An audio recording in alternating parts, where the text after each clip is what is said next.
Dear students, welcome to Educate. Today we will be studying accounting term, basic accounting term. कि जैसे accounts में जो terminology use होता है उसको पढ़ेंगे। तो इसका आज का स्टार्टिंग पॉइंट है ट्रेड रिसीवेबल। ट्रेड रिसीवेबल होता है जो पैसे मिलने वाला है, trade business receivable. Amount receivable against sale of goods and और सर्विसेज और बोथ। हमने जो गुड्स बेचेंगे या सर्विस प्रोवाइड करेंगे किसी कस्टमर को, उससे पैसे अगर मिल गया तो दैट इज कैश सेल्स। अगर बाद में मिलेगा तो वो ट्रेड रिसीवेबल होता है। और ट्रेड रिसीवेबल दो टाइप का होता है, एक होता है डेटर्स, एक होता है बिल्स रिसीवेबल। तो मैं आपको समझाता हूँ एक एक करके। It is the amount receivable against sale of goods and or services or both rendered in the ordinary course of business। Normally business का जो ऑपरेशन होता है सेल परचेज, तो नॉर्मल कोर्स में हम अगर जो गुड्स बेचते हैं या सर्विसेज देते हैं, जो पैसे मिलने वाला होता है उसको बोलते हैं trade receivable. Trade receivable is a sum total of debtors and bills receivable. Debtors and bills receivable. Debtor क्या होता है पहले डिस्कस करते हैं। ए पर्सन और entity to whom goods are sold and और services are rendered on credit. जिस इंसान या ऑर्गेनाइजेशन को हमने उधार पे गुड्स बेचा है या सर्विसेज उधार पे दिया है, पैसे नहीं लिया। डेटर इज ए पर्सन, एक आदमी, और an entity organisation who owes the amount to the enterprise against credit sales of goods and और सर्विसेज रेंडर्ड और बोथ। डेटर वो इंसान होता है या वो एंटिटी होता है जिसको हम उधार पे गुड्स बेचा है और पैसे मिलने वाला है, पैसे मिला नहीं। Amount receivable for reasons other than sale of goods और rendering services save for sale of machinery is not included in debtors. अगर हम मशीन उधार पे बेचा है और मशीन बेचना हमारा बिजनेस नहीं है तो वो उधारी डेटर्स में इंक्लूड होता नहीं, उसको बोलते हैं डेटर फॉर मशीनरी अलग। देन बिल्स रिसीवेबल क्या होता है? दो चीजों को मिला के, डेटर्स और ट्रेड रिसीवेबल दोनों को मिला के होता है bills receivable, accounts receivable, trade receivable. Bills receivable acceptance और bill of exchange received from a debtor. Debtor क्या करता है, लिख के एक कोर्ट पेपर में या एक पर्टिकुलर लीगल पेपर में लिख के देता है कि मैं पैसे आपको इस डेट को दूंगा क्योंकि मैंने गुड्स आपसे खरीदा है। तो उसको वो जो इंस्ट्रूमेंट पेपर में बनता है उसमें रेवेन्यू स्टाम्प लगता है, उसको बोलते हैं bills receivable. Bills receivable means a bill of exchange accepted by a debtor, the amount of which will be received on the specified date.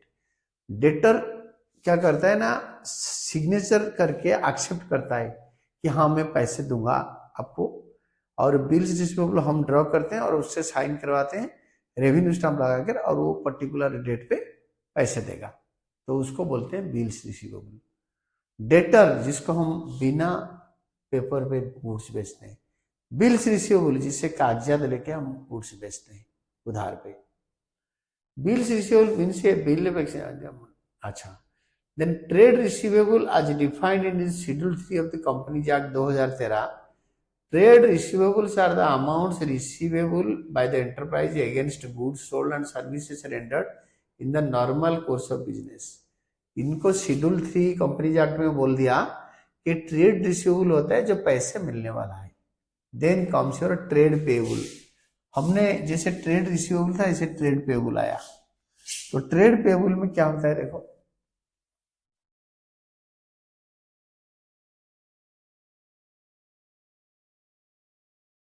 Trade payables होता है amount payable against purchase of goods and और services और both. ये दोनों के against में जो पैसे हमें देना है, हम कंपनी वाले हैं और हम बिजनेस के ओनर हैं, हम जिसको पैसे देंगे।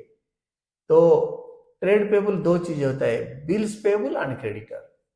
It is the amount payable for purchase of goods and और सर्विसेज और both taken in the ordinary course of business. Ordinary course मतलब जैसे मैं एक बुक सेलर हूं, अगर बुक खरीदूंगा उधार पे तभी तो बेचूंगा, अगर बुक खरीदूंगा, अगर उधार पे खरीदूंगा तो उसके लिए जो पेमेंट करूंगा वो दैट इज ट्रेड पेबल्स।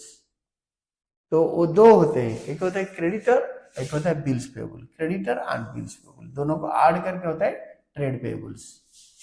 तो क्रेडिटर और जैसे बिल्स पेबल होता है, हमें ऑर्डिनरी कोर्स में जो बिजनेस, कोई एक बिजनेस करता है, he is a property dealer, land खरीदता है, लैंड बेचता है, लैंड खरीदता है, घर बना के बेचता है, वो बिल्डर हो गया। तो इनका ऑर्डिनरी कोर्स ऑफ बिजनेस हो गया लैंड खरीदना बेचना। बट कोई हाउस होल्ड, अगर कोई ऐसे नॉर्मल इंडिविजुअल जो कि नौकरी करता है, उसने एक लैंड बेच दिया, तो वो उसका ऑर्डिनरी कोर्स ऑफ बिजनेस नहीं है। तो इसमें होता है क्या, trade payable is the sum of total of credits and bills payable. Creditors और बिल्स पेबल को मिला के होता है ट्रेड पेबल। क्रेडिटर कौन होता है, जिनसे उधार पे हमने गुड्स खरीदा या सर्विसेज लिया। ए पर्सन और entity to whom amount is payable against purchase of goods and और सर्विसेज और बोथ। तो जो वो ऐसे इंसान होता है या ऐसे ऑर्गेनाइजेशन होता है जिसको हमें पैसे देना होता है, हम उधार पे उससे आइदर गुड्स खरीदा है या उनसे सर्विसेज लिया है। तो फर्स्ट क्रेडिटर के बारे में देखेंगे। क्रेडिटर इज ए पर्सन और an enterprise to whom an enterprise owes amount against credit purchase of goods and और सर्विसेज टेकन और बोथ। हमने उधार पे गुड्स खरीदा या उनसे सर्विस लिया, वो एक इंसान हो सकता है, अन एंटरप्राइज भी हो सकता है, ए पर्सन और an enterprise. Amount payable for reasons other than purchase of goods sold और सर्विसेज रेंडर्ड, से मशीन खरीदा on credit is not included in creditors. Machine खरीदा उधार पे, लैंड खरीदा उधार पे, वो क्रेडिटर में नहीं आएगा। तो what is bills payable then? Bills payable होता है आपके एक्सेप्टेंस। बिल्स पेएबल होता है एक्सेप्टेंस और bill of exchange given to a creditor. एक क्रेडिटर जो हमें ट्रस्ट नहीं करता, वो बोलता है कि भाई लिख के दे दो, एक लीगल डॉक्यूमेंट के ऊपर लिख के रेवेन्यू स्टाम्प लगा के प्राइस के अकॉर्डिंगली उसके आखिर साइन करके दे दो कि आप इस डेट को इतने पैसे लोगे क्योंकि आपने हमसे गुड्स खरीदा है। तो हम उसको एक्सेप्ट कर देते हैं, यस हम साइन कर देते हैं, और उसमें रेवेन्यू स्टाम्प के ऊपर आखिर रेवेन्यू स्टाम्प, तो एक लीगल डॉक्यूमेंट बन गया। क्योंकि वो सप्लायर ना हमारा हमें ट्रस्ट नहीं करता, ट्रस्ट करता तो बिना पेपर में देता वो क्रेडिटर। जब पेपर भी साइन करके हम देते हैं लीगल डॉक्यूमेंट पे, that is bills payable. Bills payable means a bill of exchange accepted by the person और enterprise, the amount of which will be payable on the specified date. कोई particular date में 3 महीने के बाद इस फलाना date को आप हमें पे कर दो। तो trade payable are defined in schedule 3 of the companies act. Trade payable are the amounts payable by enterprise against goods purchased and services taken in the normal course of business. हमने जो पैसे उधार पे जो गुड्स खरीदा है और उसके लिए क्रेडिटर और बिल्स पेएबल दोनों को मिला के ट्रेड पेएबल होता है। देन कम्स योर कॉस्ट, खर्चा। तो कॉस्ट क्या होता है? एक्सपेंस ऑन परचेजिंग एंड और मैन्युफैक्चरिंग गुड्स। हमने खरीदते हैं रॉ मटेरियल और एंसिलरी प्रोडक्ट्स और उसको बनाते हैं गुड्स, तो वो बनाने में जो खर्चा होता है उसको बोलते हैं cost. It is the amount of expenditure incurred on or attributable to a specified article or product or activity। कोई एक काम के, कोई सर्विस जनरेट करने के लिए, कि कोई एक पर्टिकुलर आर्टिकल बनाने के लिए जितना खर्चा होता है मैन्युफैक्चरिंग में और गुड्स खरीदने में, दोनों को मिला के होता है cost. Then what is a voucher? Voucher होता है स्लिप। वाउचर को समझाता हूं अच्छी तरह। वाउचर होता है an evidence of a transaction having taken place। an evidence of a transaction having taken place, एक an evidence of a transaction, कोई ट्रांजैक्शन का एविडेंस जो कि हो गया है। Voucher is of 2 types, source voucher and accounting voucher. ये voucher एक एविडेंस कर देता है कि एक ट्रांजैक्शन हो गया है, फाइनेंशियल ट्रांजैक्शन। 2 टाइप का था वाउचर, सोर्स वाउचर होता है और अकाउंटिंग वाउचर होता है। तो सोर्स वाउचर क्या होता है? It is an evidence of a business transaction. Example of a voucher और cash memo, invoice, bill, receipt, debit note, credit note etcetera. ये होता है सोर्स वाउचर। मतलब जब फास्ट ट्रांजैक्शन होता है ये वाउचर निकलता है। कैश मेमो, हमने कैश देके किसी से कुछ चीज खरीदा, उससे हम कैश मेमो ले लेते हैं। देन अकाउंटिंग वाउचर होता है, it is prepared from the source voucher showing the account heads debit and credit. ये जो सोर्स वाउचर से एक अकाउंटिंग वाउचर बनता है, debit voucher and credit voucher.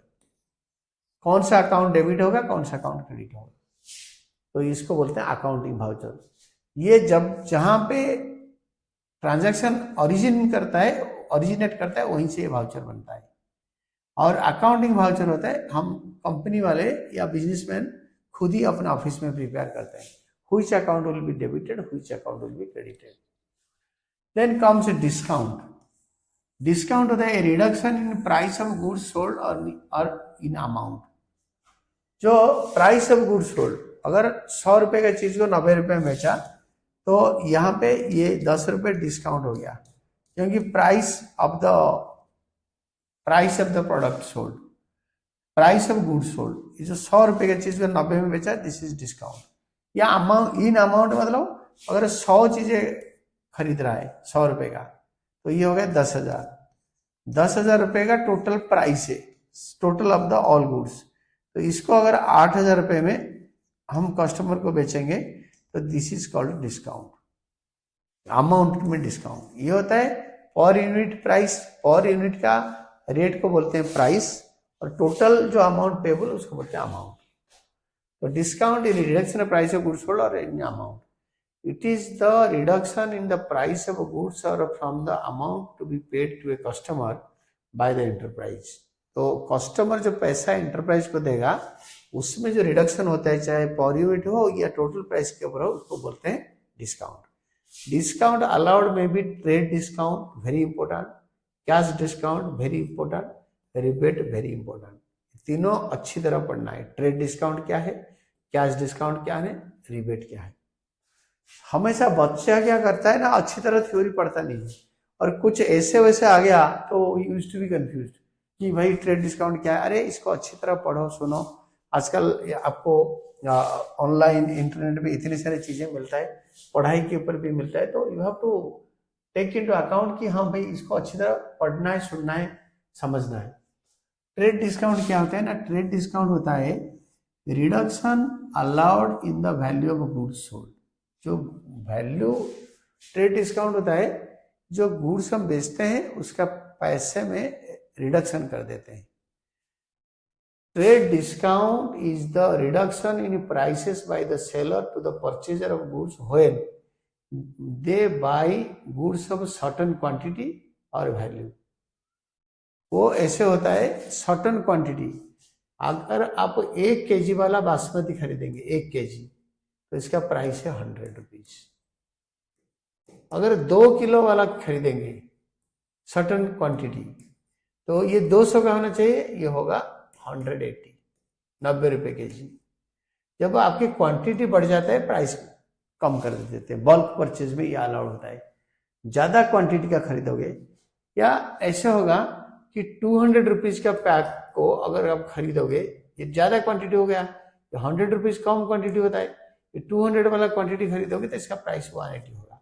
ये दोनों केस में अगर बल्क यूनिट में खरीदोगे या ज्यादा अमाउंट का खरीदोगे, तो आपको ट्रेड डिस्काउंट मिलेगा। Sales are recorded at net value.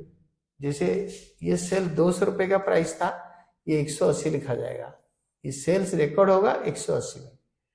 इस पर example sales minus trade discount. यहाँ पे सेल्स था 200 और 180 हो गया, 20 रुपए ट्रेड डिस्काउंट हो गया। Similarly purchases are recorded by the purchaser at net value. Purchases minus trade discount. Basically trade discount ज्यादा क्वांटिटी या ज्यादा प्राइस के गुड्स के सर्टन ज्यादा प्राइस के गुड्स के लिए ऊपर अलाउ होता है, और ये बुक में लिखते नहीं है।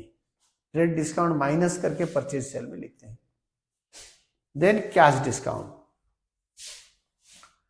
कैश डिस्काउंट क्या होता है? Reduction in the amount payable और receivable due to timely payment. हम क्या करते हैं ना, यूजुअली पैसे टाइमली कलेक्ट नहीं होता।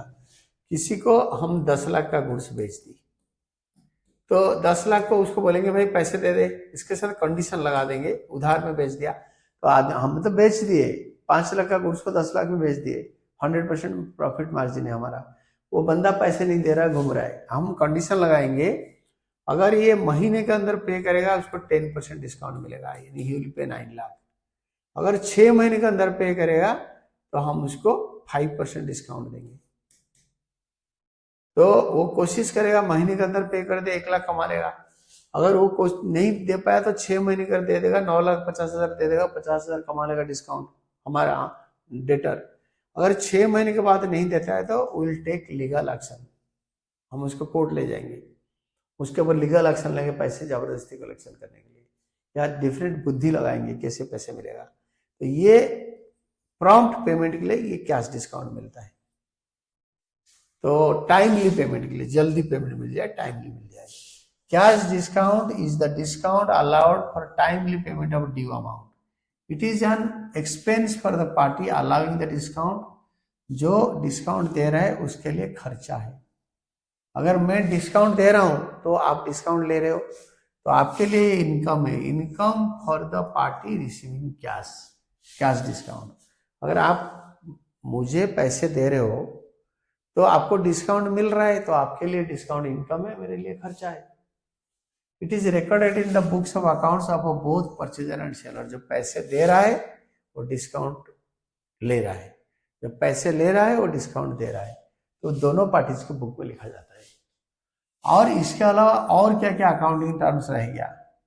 The accounting terms discussed above have been prescribed in the syllabus. We are discussing below some other important accounting terms as well. Rebate क्या होता है?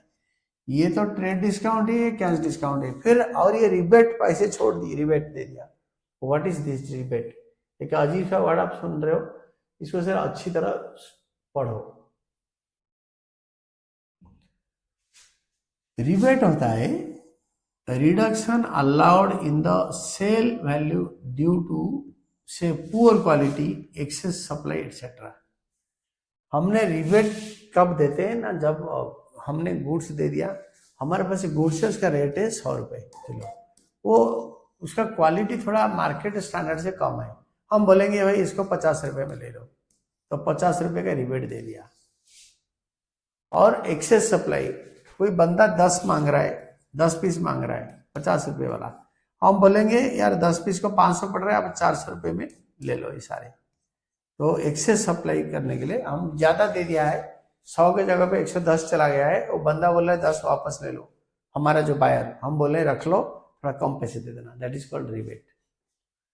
Rebate is the discount allowed by the sellers of goods to the purchaser for reasons other than for which trade discount और cash discount is allowed.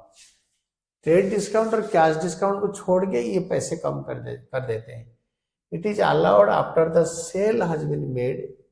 बिक्री हो जाने के बाद, already goods sale हो चुका है, उसके बाद ये रिबेट दे रहे हैं। For example discount allowed for poor quality of goods. हमने माल भेज दिया और वो बायर चिल्ला रहा है, हमारा डेटर चिल्ला रहा है कि साहब ये क्या भेज दिया। हमने बोला चल रख ले, थोड़ा कम करके भेज देना, आगे मुझे कम पैसे दे देना, इतना पैसे कम करके दे देना। जो कम करके दे देना that is known as rebate. It is recorded in the books of account of both seller and purchaser. दोनों के बुक में लिखते हैं, जो खरीदता है उसको मिलता है, जो बेचा है वो देता है। Then comes your bad debt. Debt when becomes bad. तो बैड डेट वो होता है जो हम गुड फेथ में बेचा है, जिसको बेचा है ही इज योर डेटर। तो डेट नॉट रिकवरेबल, वो जो उधारी मिला नहीं। Bad debt is the amount owed by the business that is written off because it is becoming irrecoverable. It is a loss for the business. Business के लिए नुकसान है और हमने किसी को बेचा है उधार पे, डेटर को, और वो डेटर पैसे नहीं दिया ड्यू टू सम रीजन और अदर, तो this is bad debt. Then comes your balance sheet. A statement of a balance of assets and liabilities. A statement of a balance of asset and liabilities. It is a statement of the financial position of an individual or enterprise at a given date. ये particular date पे बनता है, 31 मार्च suppose 2026, इस date को बनेगा। Balance sheet का 2 side होता है, ये एसेट रहता है, लाइबिलिटी साइड होता है। इसका अमाउंट दोनों तरफ लिख देते हैं, ये टैली हो जाता है। आगे एकदम डिटेल्स में पढ़ेंगे। which exhibits assets and liabilities, capital, reserves, other account balances at their respective book values. Book में जो वैल्यू है, कार है, कार का बुक वैल्यू 5 लाख है, खरीदा था 10 लाख में, 2 साल जा चुका है तो 5 लाख हो चुका है, तो 5 लाख में दिखाएंगे book value. What is book value then? जो बुक में वैल्यू होता है, book value of asset are existing in the books of accounts. जो किताबों में जो वैल्यू लिखा है वो वैल्यू, एक्चुअल वैल्यू और कुछ होगा. तो कार को बेचने ले जाएंगे 5 लाख का, तो 3 लाख में बिकेगा या 8 लाख में बिकेगा, तो बुक में लिखा है 5 lakh. It is the amount at which an item exist in the book of account costless depreciation. मतलब कार जब खरीदा तो 10 लाख में 2 साल का डेप्रिसिएशन माइनस कर दिया 2.5 लाख, तो बच गया 5 lakh. Then books of accounts क्या है? Books in which transactions are recorded और ट्रांसफर्ड और पोस्टेड, जर्नल एंड लेजर. तो इसको बोलते हैं बुक्स ऑफ अकाउंट्स. इसमें लिखते हैं द रिकॉर्ड्स और books in which financial transaction of an entity are recorded and thereafter posted. Journal में रिकॉर्ड करते हैं, पोस्टिंग लेजर में करते हैं. They include journal and ledger. Journal में फर्स्ट स्टेप में रिकॉर्डिंग करते हैं, लेजर में जर्नल को पोस्ट कर देते हैं. लेजर में एक पर्टिकुलर हेड में जितने आइटम है एक ही अकाउंट में डालते हैं. जैसे कैश अकाउंट, सारे कैश ट्रांजैक्शन एक ही अकाउंट में डालते हैं, that is called ledger. Then credit, उधारी. उधारी क्या है? Traditionally right side of an account is the credit side. ये लेजर अकाउंट ऐसे होता है, बीच में लाइन होता है, दिस इज क्रेडिट साइड. ये क्रेडिट साइड होता है right side of the account. ये होता है कैश अकाउंट. सपोज ये राइट साइड क्रेडिट अकाउंट होता है, लेफ्ट साइड डेबिट होता है. क्रेडिट को CR डॉट, डेबिट को DR डॉट लिखते हैं. तो an account has a 2 parts, debit and credit. देखो ये लेफ्ट साइड है, ये डेबिट साइड है, ये क्रेडिट साइड है, 2 पार्ट होते हैं. ये बीच वाला लाइन होता है. Credit is the right side of an account. Right side में ये अकाउंट अगर बीच का ये हो गया तो राइट साइड क्रेडिट है, लेफ्ट साइड डेबिट है. It is an account. If an account is to be credited then entry is pass to the credit side of the account. अगर हम कैश ले राम से तो हम लिखेंगे बाय राम, या सेल करके पैसे लिया तो cash account debited to sales account. अगर sales cash account debited to sales account. अगर हमने बेचा, किसी को बेचा है और उससे पैसे लिया है तो बाई परचेजेस अकाउंट. तो बोलते हैं देखिए परचेजेस इज क्रेडिटेड. तो क्रेडिटेड जो आप चीजें क्रेडिट होगा क्रेडिट साइड में आता है, जिसको डेबिट होगा तो डेबिट साइड में आता है. तो ट्रेडिशनली, और डेबिट क्या होता है? डेबिट होता है traditionally left side of an account is debit. ये लेफ्ट साइड अकाउंट का डेबिट होता है. An account has 2 parts, debit and credit. ऊपर बताया था left debit, right credit. The left side is the debit side while right side is the credit side. Left side debit side होता है, right side credit side होता है.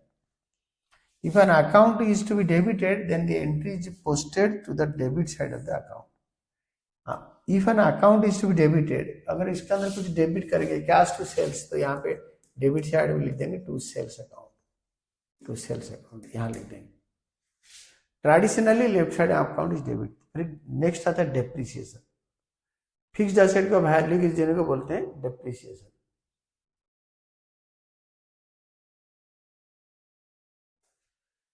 Depreciation क्या होता है? Decrease in the both value of an asset due to its use और effects of time और obsolescence. कोई एक कार खरीदा आपने, ये क्या एसेट है, तो इसका यूज करने की वजह से वैल्यू गिर जाता है. गाड़ी चलाओगे 10 लाख का खरीदा, 1 साल के बाद 8 लाख हो जाएगा, 2 लाख उड़ गया. अगर चलाओगे नहीं, रख दोगे, गाड़ी नया खड़ा करके लाया और 1 साल तक खड़ा कर दिया घर पे, तो टाइम चला गया 1 साल. तो इफ्लेक्स ऑफ टाइम, टाइम चलते ही वैल्यू गिर गया, वो भी 8 लाख का हो जाएगा. और ऑब्सोलेसेंस, वो गाड़ी ऑब्सोलेट हो गया, मार्केट में चलने लायक नहीं रहा. आपने पेट्रोल गाड़ी खरीदा था, गवर्नमेंट 6 महीने के बाद खरीदने का बोला कि ये गाड़ी मार्केट में नहीं चलेगा, petrol cars are banned in India, तो क्या करोगे? इलेक्ट्रिक कार चलेगा. तो उस केस में वो गाड़ी ऑब्सोलेट हो गया, आउट ऑफ यूज हो जाएगा, आप इसको चला ही नहीं सकते हो, तो वो भी डेप्रिशिएट, फुली डेप्रिशिएट हो गया. Depreciation is fall in the book value of an asset because of usage.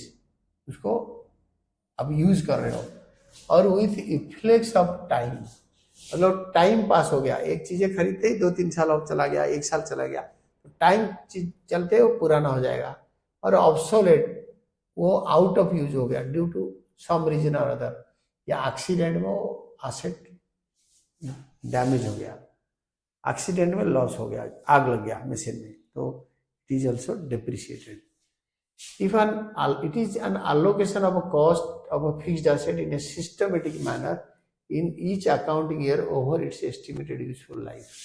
Car खरीदा 10 लाख का,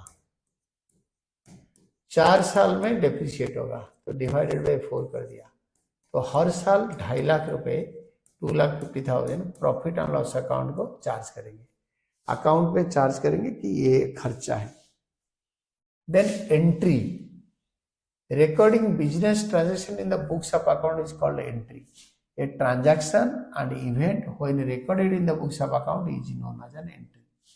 जब भी पहली बार कोई ट्रांजैक्शन हमने रेंट पे किया, उसको जर्नल में लिखेंगे या कैश बुक में लिखेंगे, that is called an entry. Insolvent, A person और entity unable to pay its dates. उधार ले लिया, आदमी हो या एंट्री हो, एंटिटी हो, बिजनेस ऑर्गेनाइजेशन हो, अपना उधार पे नहीं कर पा रहा है, उसका उधारी उसका एसेट से ज्यादा है, is unable to pay, that is called insolvent, दिवालिया हिंदी में. इंसॉल्वेंट इज ए पर्सन और enterprise which is not in a position to pay its debts, अपना उधारी नहीं चुका पा रहा है. सॉल्वेंट, ए पर्सन और entity who is in a position to pay his its debts. एक इंसान और एक बिजनेस ऑर्गेनाइजेशन जो अपना उधारी चुका सकता है, उसका assets are more than its liabilities. Solvent is a person और enterprise which is in a position to pay its debts, अपना उधारी चुका पाता है. देन बिजनेस का मालिक को बोलते हैं प्रोप्राइटर.